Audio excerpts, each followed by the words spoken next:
সারাদিন ঘরের ভেতরে থাকতে থাকতে আমরা কেমন বোর হয়ে যায়, তাই না? তো তাই ছুটির দিনগুলো আমরা চেষ্টা করি বুবুকে নিয়ে বাইরে যাওয়ার। বাইরে কোথাও না গেলে অন্তত বাপের বাড়ি আসি। আর বাপের বাড়িতে আর কাউকে না হলেও আমার ছোট বোন মানে পুপুর মিমি, এই যে দেখতে পাচ্ছ যাকে, ওকে ওর ভীষণ পছন্দ। তো এদিকে আমরা এসেছি, তো তাই একটু স্পেশাল হবে না তা তো হয় না। তো দেখো মা আর বোন দুজনে মিলে রান্নার জোগাড় যন্ত্র করতে বসে পড়েছে। কিছু একটা স্পেশাল হবে, তো দেখা যাক কি স্পেশাল হয়, সেটাই তোমাদের সাথে আজ শেয়ার করব। বোন বলছিল এখন সেটা সিক্রেট রাখতে, বাট একটু পরেই তো হবে, আর কি আর সিক্রেট রাখবো। মা দেখো এদিকে রান্না বসিয়ে দিয়েছে, চিকেন হচ্ছে, আর এদিকে মশলা ধোয়ার জলটা দিচ্ছে, মানে এখন মাংস কষানো হয়ে গেছে। আর এদিকে কুকারে জল চাপিয়ে দিয়েছে বোন, এর মধ্যেও কিন্তু আরও একটা স্পেশাল হবে। এদিকে পুপুকে নিয়ে ওর পাপা বলল চল একটু বাইরে ঘুরিয়ে নিয়ে আসি, কারণ আজকে ওয়েদারটা খুবই কুয়াশায় ভরা ছিল, রোদ ছিল না, বেশ ঠান্ডাও ছিল, আর পুপু ঘরে থাকতে আর ভালো লাগছিল না। দেখো এখান থেকে দেখলেই বুঝতে পারবে মাঠের উপরটা কিরকম সাদা হয়ে গেছে, ধোঁয়ার মতো কুয়াশা পড়ছে বলে।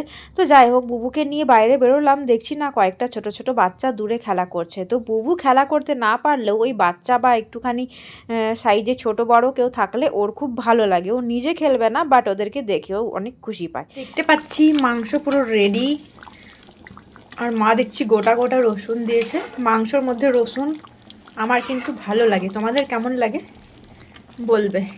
আর এদিকে ভাতটাও অলমোস্ট হয়ে গেছে, এবার মনে হয় বোন দমে দেবে, দেখেই তো হেভি লাগছে।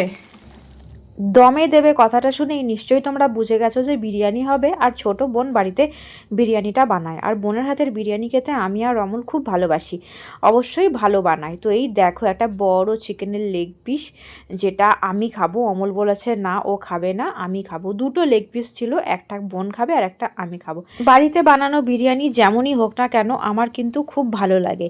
আসলে ওই বাইরের যেরকম মশলাদার সেরকম হয় না, বাট আমার কিন্তু বেশ ভালো লাগে। সো আমার বিরিয়ানির থালা কিন্তু পুরোপুরি রেডি, এবার আমি লোভ সামলাতে না পেরে খেয়ে ফেলবো। চলো খেয়ে দেখি। এখন কিন্তু সন্ধে হয়ে গেছে, আর আমি শীতের জামা কাপড় তেমন নিয়ে যাইনি, তাই পুপুর এই কানে বাঁধা রুমালটা পরে বাড়ি এসে গেছি। কি এটা কার? আমার কি বাবা, আর বুবু কি করছে? রুটি বানাচ্ছে। বুবু বল করবে? কি করবে এটা? বুবু বল করবে? বুবু আসো বল করো, বল করো। খেলো খেলো, এটা বল করো, আমি খাই। বাড়ি এসে দেখি পুপুর ঠাম্মি পুপুর জন্য ব্যাট বল কিনে রেখেছে, বাট ওর তো খেলার প্রতি কোনো ইন্টারেস্টই নেই, আর এটা ওর পাপা বেশ খেলছে।